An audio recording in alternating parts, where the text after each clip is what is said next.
Hello friends, आपका नए video में स्वागत है जिसमें हम आज सीखेंगे समाकलन करना। एकदम बेसिक से सीखेंगे समाकलन करना। बेसिक से क्या होता है, समाकलन कैसे निकालते हैं, क्यों निकालते हैं, क्यों जरूरत पड़ती है, एकदम बेसिक से सीखेंगे। बिल्कुल आप अगर इस क्लास को देख लेंगे तो आपको समाकलन में बिल्कुल भी दिक्कत नहीं होगी। तो आइए हम देखते हैं। समाकलन समाकलन दो प्रकार के होते हैं। समाकलन जो है दो प्रकार के, निश्चित समाकलन और अनिश्चित समाकलन। निश्चित समाकलन और निश्चित समाकलन वो समाकलन होते हैं जिनके ऊपर लिमिट लगी होती है।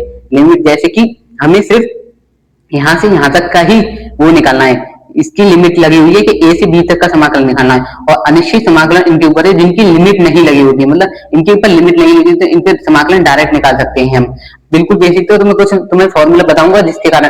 और हम निश्चित समाकलन जो है किसी का भी क्षेत्रफल ज्ञात करने में होता है। क्षेत्रफल क्षेत्रफल ज्ञात करने में उपयोग किया जाता है निश्चित समाकलन का जो है।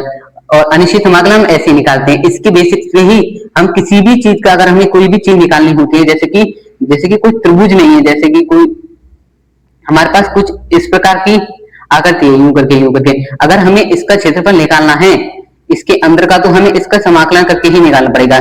जैसे एक्स ए से बी तक, ये हमारे पास समाकलन हो गया।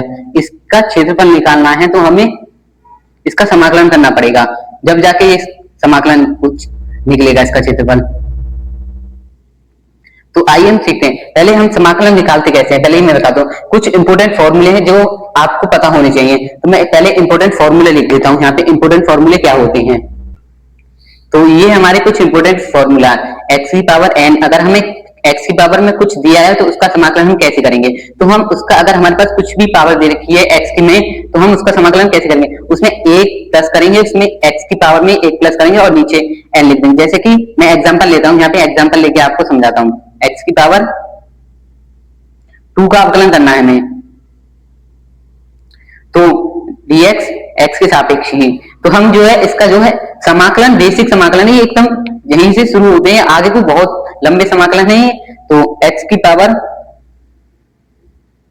2 + 1, ये हमारे पास n है। यहाँ पे जो इस सूत्र की हेल्प से कर रहे हैं हम, x n + 1 और बटे में n + 1, तो हमारे पास 2 + 1 और नीचे भी हम 2 + 1 ही लिख देंगे। तो x की पावर 3 बटे में 3, यही हमारा फाइनल आंसर। और हमारे पास c, हमें ये यहाँ पे c लगाना होता है जरूर। ये एक नियतांक होता है समाकलन का, ये लगाना बहुत जरूरी होता है। अगर ये नहीं लगाया तो आपका आंसर गलत माना जाता है। तो ऐसे ही हम करते हैं।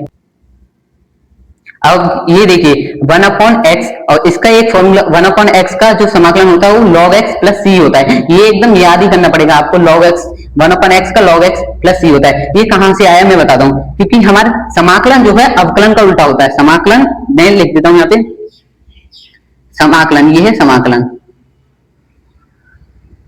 और जो है ये होता है अवकलन का उल्टा। समाकलन अवकलन का उल्टा होता है, बिल्कुल समाकलन अवकलन का उल्टा होता है। तो ये आपको पता होगा, मैंने बता रखा था अवकलन में जो है अवकलन dy/dx। अगर हम log x का जो अवकलन करते हैं जो है वो 1/x आता है। ये मैंने पिछली क्लासेस में बता रखा है आपको, 1/x आता है अगर हम इसका करते हैं। और इसी का अगर हम समाकलन, हमें समाकलन निकालना हो तो log x आता है। ये इस प्रकार होता है। लेकिन हम जो है log x, आपको एक बात याद रखनी है, log x का कभी समाकलन नहीं निकल सकता, मतलब log x का समाकलन नहीं निकल सकता। ये बात आपको ध्यान रखनी है। हमारे पास होता है एक e की पावर x, एक्सपोनेंशियल फंक्शन इसको कहते हैं हम इंग्लिश में। तो e की पावर x का समाकलन जो होता है वो e की पावर x ही होता है। तो e की पावर x + c। हमारा एक अगला होता है ये a की पावर x और dx। a की पावर, अगर जैसे कि हमारे पास कुछ चर है, चर यहाँ पे जहां मानते हैं हम, यहाँ पर a की पावर 5, जैसे कि 5 की पावर x मानते हैं हम, और जब हमें इसका समाकलन करना है, मैं आपको एग्जांपल एकदम बेसिक से, इतना बेसिक से कहीं नहीं मिलेगा आपको, तो मैं बता रहा हूं। तो 5x बटे में log 5 + c। मैं बताऊंगा ये c भी क्यों लगाते हैं आपको। तो ये होता है हमारे पास c, अब ये 5x बटे log 5, ये इस यहाँ पे एक ही जगह लगाते हैं, हम एक चर पद है, यहाँ पे कुछ भी हो सकता है, एक ही जगह 5 4 3 कुछ भी हो सकता है एक ही जगह, तो हम इस प्रकार करते हैं। तो मैं बता रहा था कि e की पावर x, ए की पावर x का हम कैसे निकालें। देखिए ए की पावर x का अगर ये हमारे पास सूत्र कहां से आया मैं आपको बताता हूँ। ए की पावर x का हम जहां समाकलन करते हैं ना, अवकलन करते हैं, जैसे कि जहां ए की पावर x, ए की पावर x का अगर हम समाकलन अवकलन करते हैं dy अपॉन dx ए की पावर x, तो ये क्या होता है, एक सूत्र होता है, ये होता है तो log ए की पावर x log a, ये होता है हमारे पास अगर हम करते हैं तो अवकलन में। अवकलन क्योंकि समाकलन का उल्टा होता है, क्योंकि समाकलन को हम भेज देते हैं log a की पावर a को इधर नीचे भेज देते हैं और समाकलन निकल जाता है a की पावर x का, यहाँ से इसी सूत्र की हेल्प से निकलता है। तो अब मैं कुछ उदाहरण लेके आपको बताता हूँ इनके कैसे निकालते हैं। पहले एक बार c का मैं बता देता हूँ c कैसे। तो c देखिए, अगर हमारे पास, जैसे कि मैं यहाँ पे एक उदाहरण लेता हूँ, उदाहरण के लिए हमारे पास एक अवकलन है एक्स स्क्वायर प्लस 1, ये हमारे पास उदाहरण, ये वो है हमारे पास, इसका हमें अवकलन करना है, अवकलन ज्ञात कीजिए।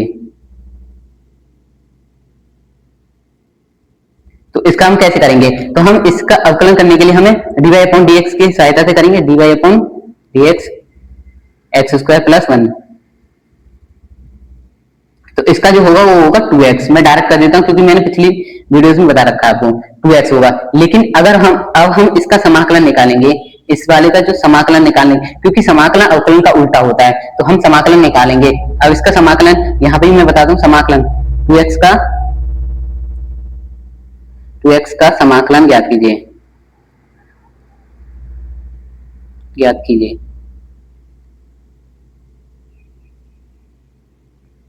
ये उदाहरण ले रहा हूं मैं।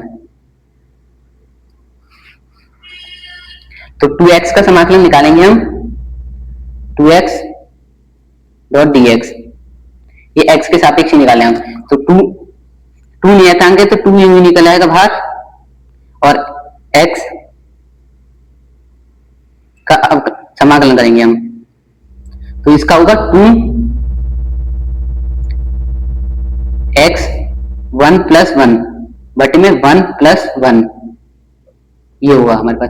तो ये हो जाएगा क्योंकि यहाँ पे एक पावर है और इस पे मैंने बताया था भी कि एक पावर प्लस करते हैं, तो 2x की पावर 2 बटे में 2 से 2 कट गया यहाँ पे, तो यहाँ पे आया हमारे पास फाइनल आंसर एक्स स्क्वायर। अब देखिए, क्योंकि समाकलन जो है अवकलन का उल्टा होता है, एक्स स्क्वायर प्लस 1 का जो है अवकलन 2x आ रहा है, लेकिन अगर हम 2x का ही समाकलन करें तो एक्स स्क्वायर आ रहा है, सिर्फ एक्स स्क्वायर आ रहा है यहाँ पे, लेकिन 1 तो आ ही नहीं रहा है। 1 कहाँ गया, ये अचर पद जो है वो तो आ ही नहीं रहा है, ये आते ही नहीं, मतलब अचर पद के लिए ही हमें यहाँ पे c लगाना होता है। ये c की बात यही होती है, क्योंकि c इसीलिए लगाते हैं हम यहाँ पे, कोई अचर पद जैसे कि किसी का भी हम समाकलन करते हैं तो उसको अचर पर रह जाता है, इसलिए हम समाकलन में अचर पद लगाना जरूरी होता है, c, ये c इसीलिए लगाया जाता है। अब c यहाँ पे जो है एक के बराबर है, इस पर क्या कर सकते हैं हम। अब मैं कुछ उदाहरण लेके बताता हूँ आपको, तो आइए उदाहरण लेते हैं। तो हमारा ये एक उदाहरण है 4e की पावर 3x प्लस 1, तो हम इसे कैसे करेंगे, इसका हमें अवकलन निकालना है, ये जो है अवकलन का चिन्ह होता है। तो करते हैं हम, सॉल्यूशन डालते हैं, तो हम पहले ये यहाँ पे प्लस है तो हम इसके समाकलन अलग अलग कर सकते हैं, अगर कोई चीज प्लस में है तो हम अलग अलग करना होता है, लेकिन अगर मल्टीप्लाई में तो उसके सूत्र अलग होता है, वो मैं आगे बताऊंगा। तो इसे करते हैं हम अलग अलग देते हैं, पहले 4 कांस्टेंट वैल्यू तो उसे बाहर लिख देंगे, e की पावर 3x प्लस dx लगाएंगे यहाँ पे, प्लस 1 का x के सापेक्ष करेंगे हम, तो करेंगे 4 e की पावर 3x का मैंने अभी बताया था, डिफरेंशिएशन जो है e की पावर x ही होता है, तो e की पावर 3x, लेकिन यहाँ पे हम x के सापेक्ष करें और यहाँ पे कुछ और वैल्यू है 3 है, तो हमें इसका दोबारा डिफरेंशिएशन करना पड़ता है। अगर हम अवकलन में, आपने देखा होगा अवकलन में हम मल्टीप्लाई में अवकलन करते थे, लेकिन समाकलन हम जो है बट्टे में करेंगे, जो बट्टे में करना पड़ता है हमें, अवकलन आपने देखा होगा मल्टीप्लाई में करते थे, लेकिन यहाँ डिवाइड में करना पड़ता है समाकलन, तो dy अपॉन अवकलन करते हैं, लेकिन डिवाइड में करते हैं, dx 3 की 3x, ये अवकलन करना होता है हमें, प्लस और 1 को x के सापेक्ष कर रहे हैं तो x की पावर हम 0 लिख सकते हैं, 1 को हम क्या लिख सकते हैं, x की पावर 0, और x की पावर 0 ही 1 होता है, क्योंकि तो x की पावर यहाँ पे 0 में अब हम 1 प्लस, क्योंकि समाकलन कर रहे हैं तो 1 प्लस 1 होता है, 0 की पावर, मतलब यहाँ पे मैं लिख देता हूँ एक और स्टेप लिख देता हूँ, तो x की पावर 0 लिख देता हूँ मैं, dx, अब यहाँ पे जो होगा 4 e की पावर 3x बटे में 3x का जो होगा 3 होगा, प्लस x की पावर 0 है और उसके हम 1 के बराबर लिखते हैं, तो 1 अब हम, क्योंकि हमें समाकलन करना होता है इसमें एक जोड़ना होता है, तो x प्लस 0 प्लस 1 बटे में 0 प्लस 1, तो हमारा फाइनल आंसर होगा 4/3 e की पावर 3x प्लस x, और ये हमें प्लस c भी लगाना होता है, कांस्टेंट वैल्यू है c, यही हमारा फाइनल आंसर होगा। अगर आपको वीडियो पसंद आए तो लाइक सब्सक्राइब एंड शेयर जरूर करना।